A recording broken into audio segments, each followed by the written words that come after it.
welcome back to my channel. If you're new here and don't know who I am, I'm Claudia, and if you're a returning subscriber or a new subscriber, thank you for clicking on this video and thank you for subscribing. As you can tell from the title, today is a very serious topic. Okay, maybe that's a lie. It's not that serious, but it's serious enough for me to make it. Basically, today's video, I'm just basically going to be spilling the tea, the real tea on crocheting. Things that I wish I knew about crocheting before I started to crochet. Things that people don't tell you about crocheting. I'm just basically going to be spilling all of that tea for you guys today. So make sure you buckle up, relax, get your crochet hooks and yarn, whatever it is you want to do whilst watching this video. Get that, sit down and enjoy this video. Let's get straight into it. Before we get into this video, I just wanted to show you guys quickly what I crocheted literally yesterday. Like, aren't these the cutest bloomers ever? I crocheted these bloomers, these ruffle bloomers, literally last night, and this matching top to go with it.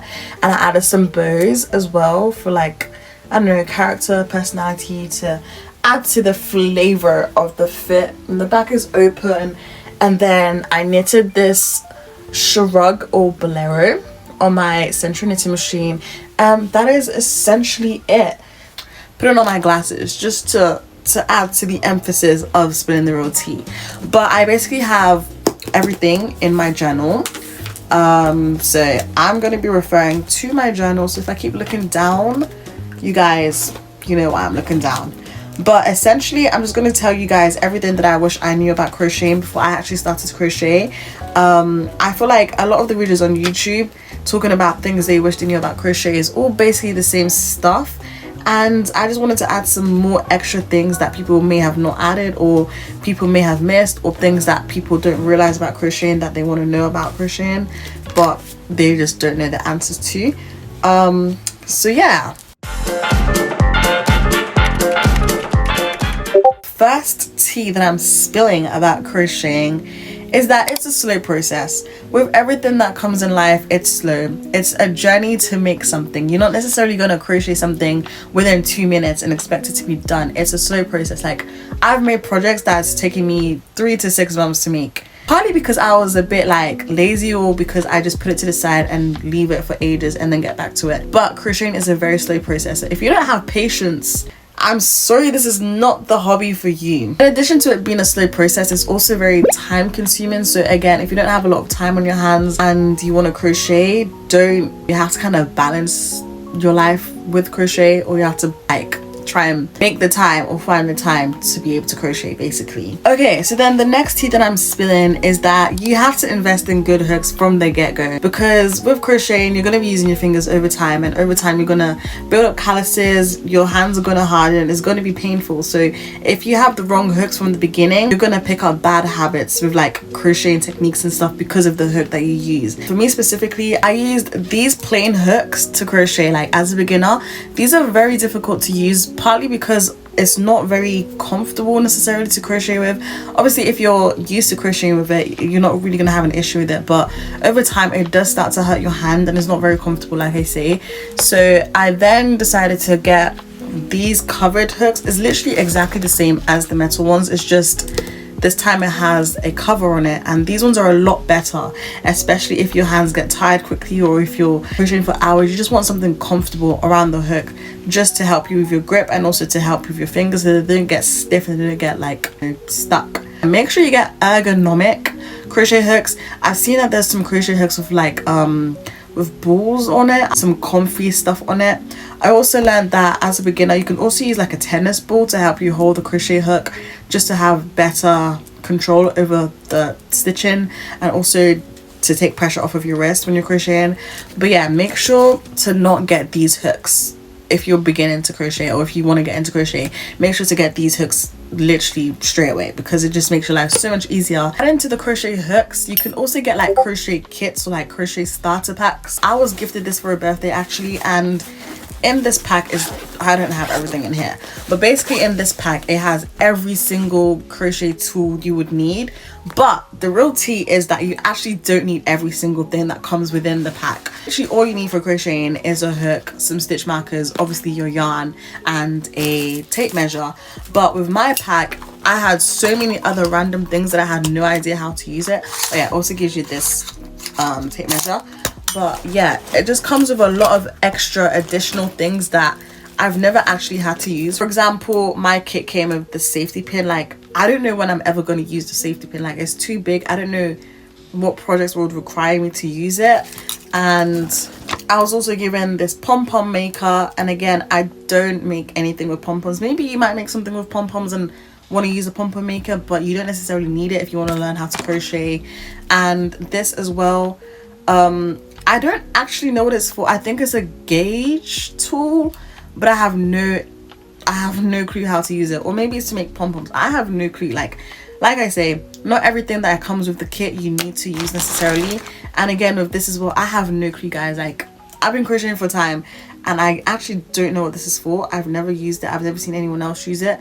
So if you know what it is used for, please let me know. And if you know the name as well, let me know, because I have no clue. Yeah, a lot of the stuff that come with crochet kits you don't necessarily need. You literally just need to use the hook, stitch markers, and the tape measure, and obviously the yarn that it comes with, to make whatever it is you're making as a beginner. But over time, when you do get more confident or comfortable, then you might decide, oh yeah, I want to use this tool instead, or I want to use this instead, and la-di-da-di-da. Okay, so moving on to the next point. Reading patterns is not necessarily something you have to do. If you're someone who prefers watching YouTube tutorials as opposed to reading patterns to make something, then do that. You don't have to read patterns to be able to crochet every single thing. Maybe there are some video tutorials that don't have a written pattern for it, or maybe there are some written patterns that don't have a YouTube tutorial for, so you may have to read it. But it's not the end of the world. Like, you don't actually have to read the patterns if you don't want to. And I do know that there are different types of patterns. There are the ones with the diagrams, there are the ones with the abbreviations, and there's the ones with the symbols as well, and then letters, I believe.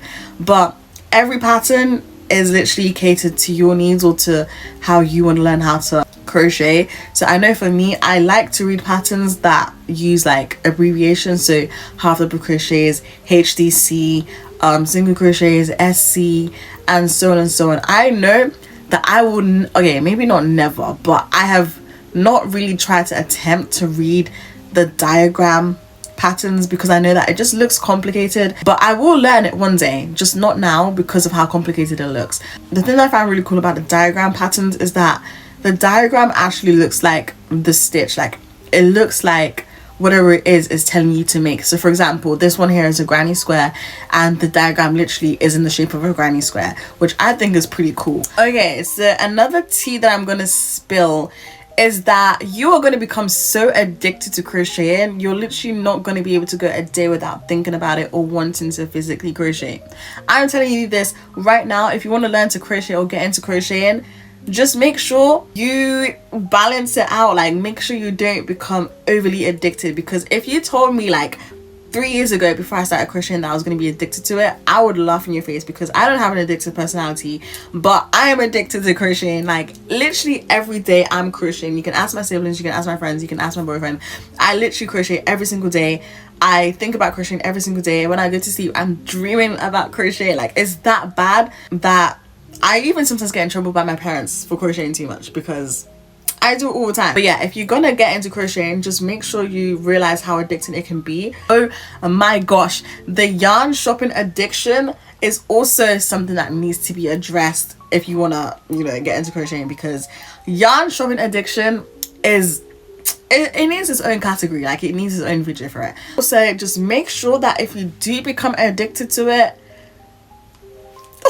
I'm just gonna pray for you. That's all I can say. I'm just gonna pray for you, because it can very quickly take over your life.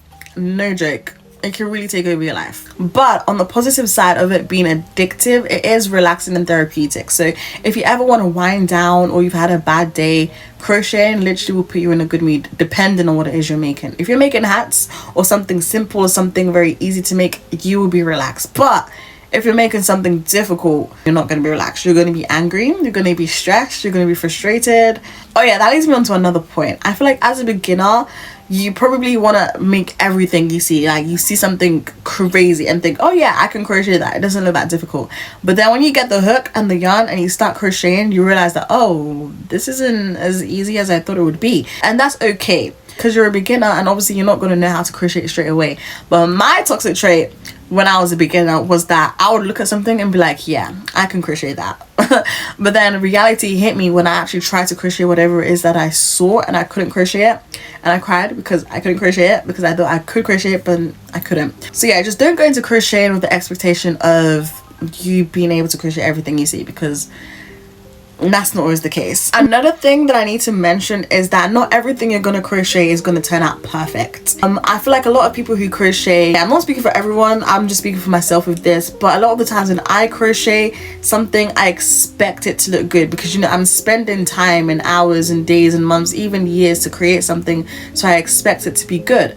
But at the same time, it's like, if this is the first time you're making something, don't expect it to be perfect straight away, because obviously it's the first time you're making it. It could be a new pattern, it could be a new design, it could be something completely brand new, something completely out of your comfort zone.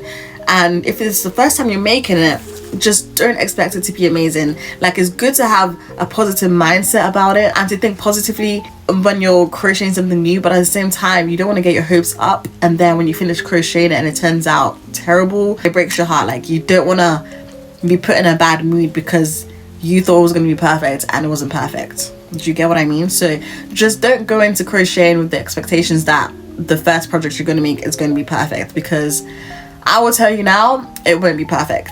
I'm going to be so real with you guys, it won't be perfect, and I'm just saying that to be honest and to be real, and to not get your hopes up as a beginner.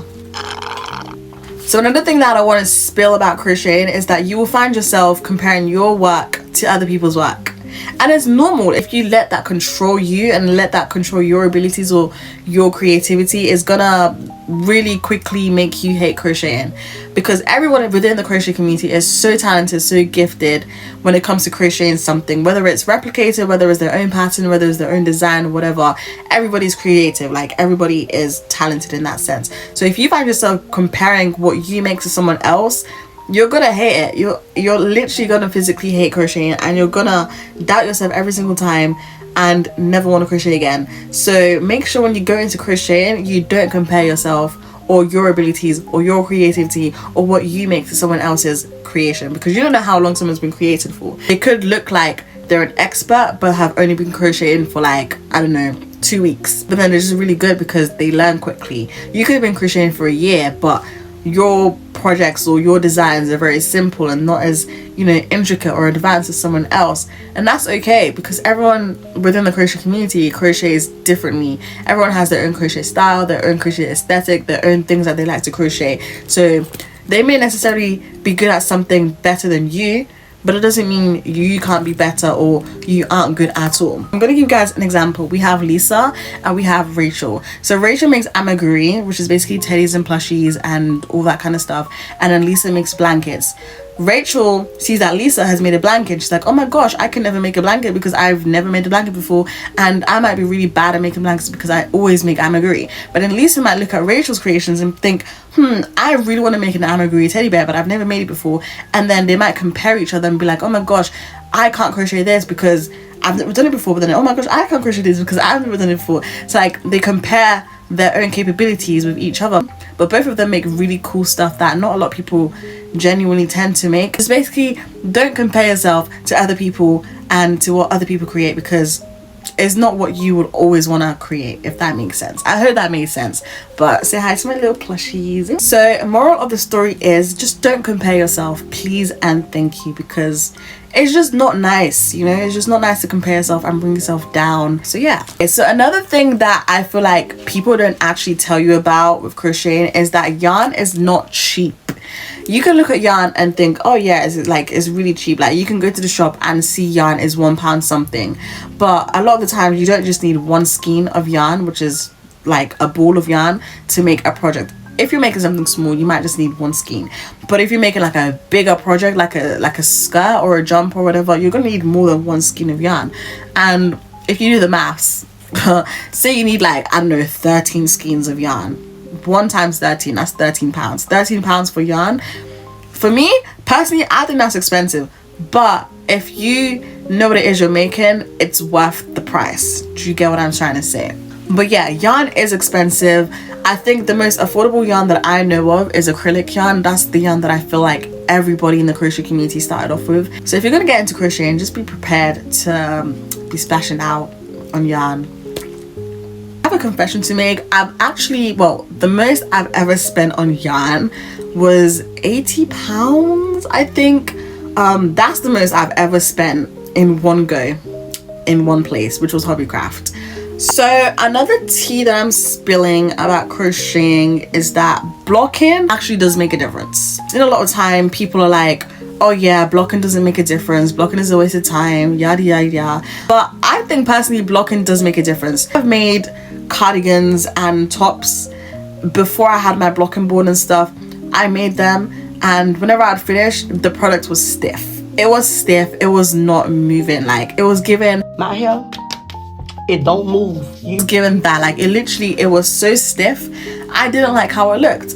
But then when I got my blocking board and my steamer, I tried 2 different methods of blocking. I blocked my granny squares for the granny square skirt that I made, and when I tell you the difference blocking makes is amazing. The blocking board, it just essentially stretches out whatever it is you're making, mostly squares. It stretches out the squares and it just makes it bigger and more relaxed. And then with the steamer, you steam it, it loosens up the stitches and the fibers in the yarn as well, and it just makes it more floppy, more flimsy, and flows a bit better. For example, the shrug that I made, I didn't block it. It's still flowy because I made it on my central knitting machine, but you see how the ends curl, like it curves upwards, because I didn't steam it. But if I was to steam it, it would go all floppy and it will go straight because the fibers in the yarn have been relaxed or whatever. I'm gonna put a video here like to show you the difference between blocking. But I also have a cardigan that I made, and before blocking, the sleeves was really short, it was very stiff, like it wasn't given cardigan, it was given cardboard. Got my steamer and then I just steamed it, and afterwards the sleeves grew very long. Like, it became very, very saggy, like drapey. It became a bit too long for my liking, but yeah, that's just the reality of steaming. It's just gonna elongate whatever it is you've crocheted, so keep that in mind. Okay, so now to spill the real tea, the realest of the real tea for this video. It's okay, you don't need to sell your crochet products. Like, you actually don't need to sell it. I feel like a lot of people probably think, oh yeah, once they get into crocheting they have to sell it. You actually don't. Just because everyone else is doing it doesn't mean you have to do it as well. Me personally, I sell my crochet products because it's been a childhood dream to make my own clothes and sell it, because that's just what I've wanted to do since I was a year high. But if you feel like you just want to have it as a hobby, as a pastime, as something to do for fun, then keep it that way. You don't have to stress yourself out to sell it or whatever. If you want to sell it, you can sell it to like friends and family, but you don't have to turn it into a whole business. If that's not something you want to do if you're crocheting, that's okay. Like, you don't actually have to do that. That was everything that I needed to spill about crocheting. I hope you guys found this video helpful or insightful. If you want to learn how to crochet, if you already crochet and you just wanted to watch it for fun, I hope you enjoyed this video. And if you guys want me to do like a video about the toxicity within the crochet community, let me know, because I've been thinking about a lot of toxic stuff that has been going on within the crochet community lately, and I just feel like I want to share it with you guys. Or if you guys want me to share any of your experiences or whatever, let me know in the comments and I'll be more than happy to make a video for that. So yeah, I hope you guys enjoyed the video. If you did, don't forget to give it a like, comment and subscribe, and of course follow me on my socials, on my Instagram, my TikTok, my Pinterest, and check out my Beacons page if you want to order. And I'll see you guys in my next video. Bye.